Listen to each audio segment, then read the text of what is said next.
B'investiment ta' madwar €1,000,000 mill-iskema ta' finanzjament għall għaqdiet sportivi daħlu fit-tieni fażi tagħhom ix-xogħlijiet ta' rinnovar fuq il-padiljun tal-basketball f'Taqali.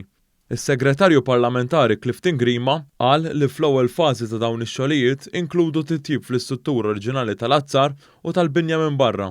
Filwaqt li t-tieni fażi se tinkludi wkoll it-twaqqih tal-istrutturi interni fil-madwar. Dan se jkun qed iżid il-kapaċità tal-ispettaturi u se jkun aċċessibbli għal persuni b'diżabilità. Il-President tal-Assoċjazzjoni Maltija l-Basketball Paul Sultana qal kif dan il-kumpless se jkun xira għal dawk li jilagħbu dan l-isport. Wara l-ewwel fażi ġiet struttura sabiħa ħafna, ġifieri kważi l-istruttura tal-ħadita għandha valur ukoll.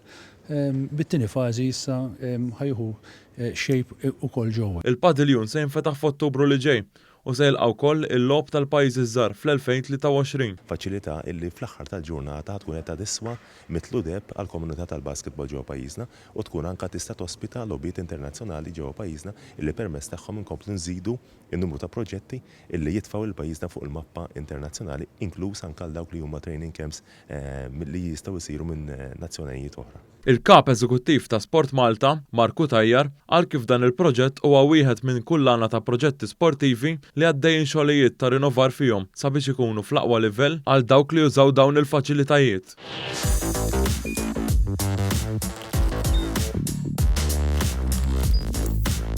Idħol fuq one.com.mt u hemmhekk tista' tara l-programmi kollha li jxandru fuq One permezz ta' One Play.